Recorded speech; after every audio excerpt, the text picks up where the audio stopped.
sheekh jazakallahu khayr markaynu eegno sidaad usoo saridsaan baad usoo bandhigtay axaadiista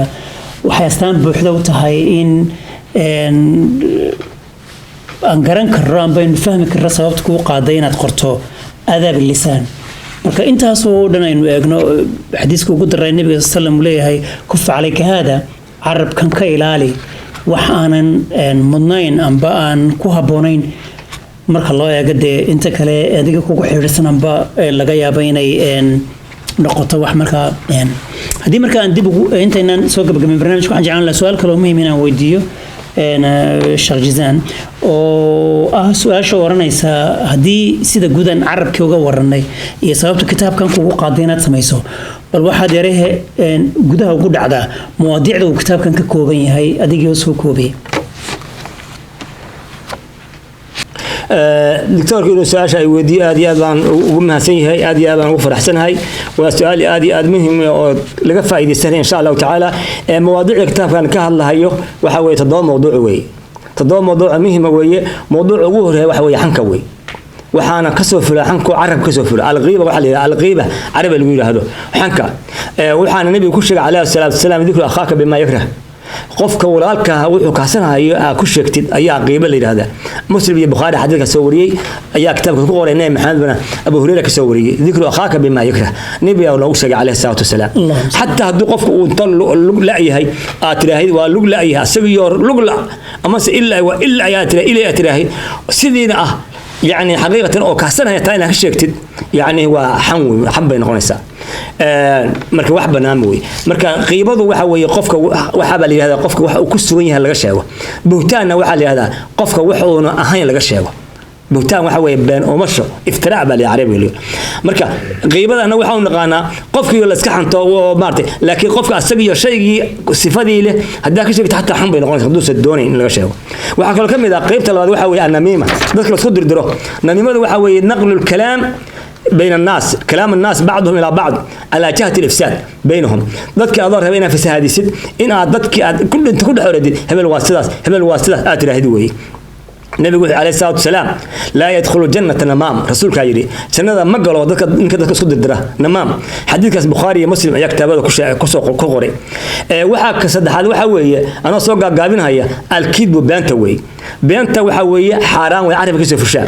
حديث وحود عبد الله بن مسعود أي أدري رضي الله تعالى عنه النبي عليه الصلاة والسلام وإن الكذب يعني يهوي يعني يهوي إلى يهدي إلى النار النبي عليه الصلاة والسلام يعني الفجور وإن الكذب يهدي إلى الفجور وإن الفجور يهدي إلى النار بينت قفك وحيكون قامسا إنه فجور يدعى كبح فاكر نقضه فجور كنا قفك وحو قارسية إلى النار تأيو قارسية وإن الرجل اللي يكذب حتى يكون عند الله كذابا قفك باب الشيء هي إلهي أكتسى أنتو كنا نقضه كذاب حديث كسمارته وحا كتاب كل شيء البخاري مسلم أيها كتابه كقري وحا كله كأفراد وحوية وقيمة عن شيء قذف ذكر اللي قذفه وحوي وحكم قذف المحسنات قبر با انت شكران ستي مثلا ما يكون دي دواء تري قبر زانيه هكذا ما تقو زانيه ويو يعني وهاك نبا دغاشين ما كاسات waxa tiri ninkaas waxa weeye ninkaas waa nixuna dadku dilaayo qadaf waali qofku xusan oo sameyn oo lagu tuura qadaf leeyahay ilaahay subhanahu wa ta'ala in alladhina yarmuna almuhsinat alqafilat almu'minat lu'inu fi ad-dunya wal akhirah wa lahum 'adhabun 'adhim ba ilaahay ayda quraanka suurta nuur ku jirta ayda lamarkeedu yahay lama tasadda 23 lamarkeedu yahay way kuwi ku tuurayay muhsinaadka gabdhaha fiican oo qafilat waxay halmaansan yihiin badbiga la sheegayaba inuu dhacdo xataa mu'minaadka aha dadka xumaanta ku tuuro ku tuubaysa beenta lucina fi dunya wal aakhirah aakhiriya adduunyada ilaahay barxamadiisa ilaahay ka qaaday subhanahu wa ta'ala marka kan shanaad waxa weeye mawduuca shanaad waxa weeye al-la'na qofka markaas wuxuu la'na ku yaal maalin kasta dad buu la'inaya yani taasina la carab ka soo fusha yani waxyaalaha aafatul lisan carabku waxyaalaha aafada dhibaatada ka timaado kamid yahay yani waxa u dilay xadiidka uu soo wariyay thabit ibn dhahak saxaabiga la yiraahdo uu nabi ka soo wariyay sallallahu rabbi alayhi qala rasuulullah la'an al-mu'min ka qatlihi qofka mu'minka la yiraahdo la'na ku yaal iyadoo la dilay xisaaban tahay bukhari muslim maktabka ku qoray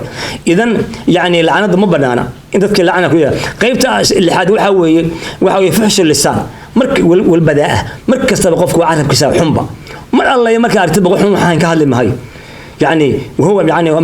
ما عدم قبح من الافعال والاقوال يعني وحي حن وافعال اقواله اي قف كالله يا مركز طبعا وحاول دليله حديث سوري ابي الدرداء رسول كان كوري كسوري صلى الله عليه النبي صلى الله عليه وسلم قال وان الله لا يبغض الفاحش البذاء الهي وحو عراضه نينك او مارتي او فاحشك البذاء حمانت عرب كسبي مارتي هي عراضه حديث امام الترمذي ياك سوري امام مارتي محمد ناصر الالباني كتاب كسو صحيح مثلا مركا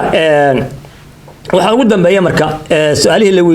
weydiiyay mawaadiicda kitaabka hadlaya aljidaal wal miraa maanta doonta fadhiga dirka maanta dhama la hadlaya qabiil baa laga sheekeynaya waxa macna lahayn waxa adduunka aakhirada qof minna waxa taray وهو دعن في الكلام الغير لإظهار يعني خلل فيه من غير أن يربط به قرض سوى تحقير الغير يعني قفك هذا الكيسي أي دور يسامر كستبا هذا الكيف كستبا وهلا وحالي هذا كحبك مجدان بين باشيء يسا قبيل بكاء الله هي أنا كذا كون أكثر وهكذا وحاول دليل مثلا حديث وما عندي أسوري أبي أمامة الباهلية قال رسول صلوات ربي عليه نبي وحي عليه الصلاة والسلام أنا زعيم ببيت في ربض الجنة waxaan u ballan qaaday beed ku yaala jannada maartay meeshada ugu koreysa rasuulka yiri liman taraka almiraa wa in kana muhiqqan qofka dooda iyo jidaalka iyo ka taga iyo hadalka tirada badan iska dhaafa haduu doono asagu wax ku taagnaada xaq iska taga waxaan u ballan qaaday guri ku yaala jannada meesha ugu koreysa rasuulka yiri wa in kana muhiqqan معناه حتى سوى صحيح حديثه واحد سوري ابو داوود بكسوري كتاب كيسا وحسنه الامام الالباني مركا الهي waxaan ka rajeenayaa in ilaahay subhanahu wa ta'ala annagana naga amal mariyo in allah intii fisaaladan ay gaartana ilaahay subhanahu wa ta'ala oo maartay uu ka ajarsiyo kuna anfaco su'aasha doctorka su'aalahayna ila doctor cilmi leeyt ilaahay inuu ajr badan ka siiyo walaalka duubahayna ilaahay subhanahu wa ta'ala ustaad abdul qadir jahaaji asagana ilaahay ajr badan ka siiyo muslimiintana ilaahay inuu ku anfaco baa ilaahay ka rajeenayaa subhanahu وتعالى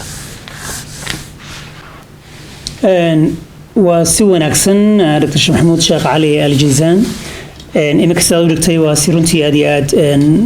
ونكسن إلى سبحانه وتعالى خير بدنا كاسيو هانا كدقو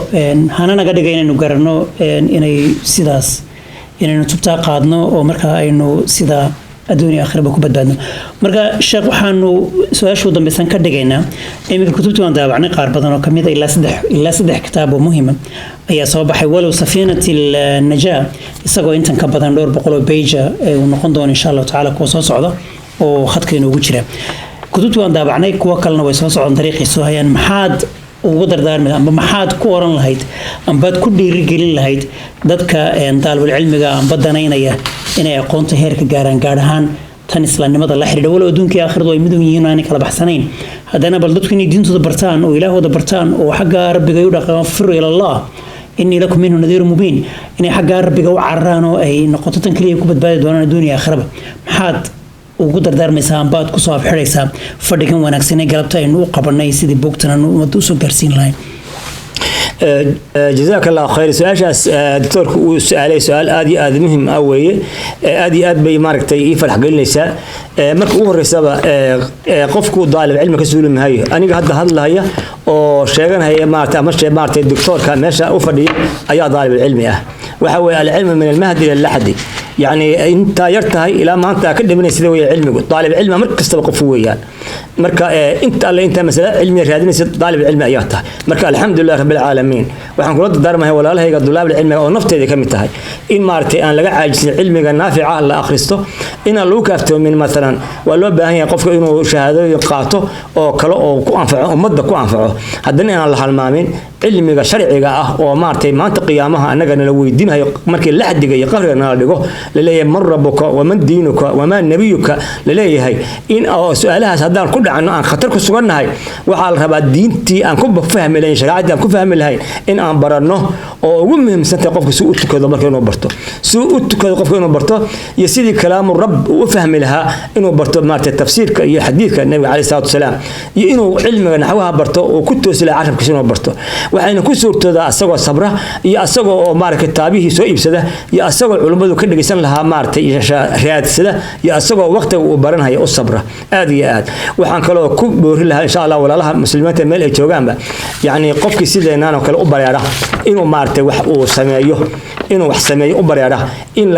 la dhiirigeliyo dulaab cilmiga la dhiirigeliyo liiraado hadda aragtay wiilkaaga iyo quraan baranaya oo xadiis baranaya oo jaamacad islaamiga aadahaya inaad ku faraxdid oo aad iyo aad ku bixisid wax kasta ku bixisid asagiisa ugu noqoto maartay dhiirigeli qofkii sideenan oo kale macna dadkeena ku tala galay inuu bal wax gudbiyo sida maartay khiyaarta ay ugu wada gudbiyeen insha Allah in asagana la dhiirigeliyo oo kitaabihii laga shaqeeyo oo aan la oran waa xagga midna aan la oran oo la isku duubnaado oo insha Allah ta'ala kor loo qaado si wixii dhammaay u noqdaan insha Allah wax wada kaamila wax kaamil ma jiraan laakiin intii dadaalkeena ay noqdaan wax iskamilhaya oo is dhamaystiraya inay noqdaan saasa Ilaahay ka rajeeyaa muslimiinta qulubtooda Ilaahay isku dumo qalbigooda Ilaahay ka dhigo qalbi wanaagsan Ilaahay ka dhigo oo xaqdi iyo xasad iyo namiimo iyo kidbi iyo qiibo iyo xumaan midna aan lahayn Ilaahay inuu ka dhigo ummadda islaamka walaalaha muslimka meel ay joogaan ayaa Ilaahay ugu rajaynaynaa marka insha Allah ta'ala intaas aan oran lahaa inta waxaan ugu dhamaaday barnaamijkii aanu ku soo bandhigaynay kutubta Dr. Sheikh Maxamuud Sheikh Ali Al-Jizan waana runtii hawl badan oo isagu qabtay kilidii marka anagu insha Allah ta'ala waan barataarina oo wixii awoodnada wax yiraahdaan dadku waa la tartamaya intay kalsoonidu ka dhuntaan laga tagi doona marka annagu wali waxaan isleenahay xogaa kalsoonidu baan ku hadhay iyo xogaa maaragtay inuu yaan laga badin iyo faca iska celidi baa wali ugu dambeys marka we hope inaynu insha Allah ta'ala inuu garab gallo dhinac istaagno insha Allah ta'ala Dr. Sheikh Maxamuud Sheikh Al-Jizani iyo cid walba oo danaynaysa inay ummadda wax soo gaarsiiso haduu jira kitaabad qortay haduu jira buugaad qortay hadii ay jirto waxun macluumaad oo danaynaysa dadka gaarsiiso oo qoraala nala soo xiriir waxaanu awoodi doonaa insha Allah ta'ala inaynu si bilaash ugu shaqeyno oo marka aynu gaarsino waxa aad u malaynaysaa inuu ummaddu anfici doonaan idanka Ilaahay intaanu markale dib idinka soo arki doonaa baynu dib u kulmi doono waa aniga oo idin leh waqti dambe oo xiiso leh wassalaamu calaykum waraxmatullaahi ta'ala wa barakaatuh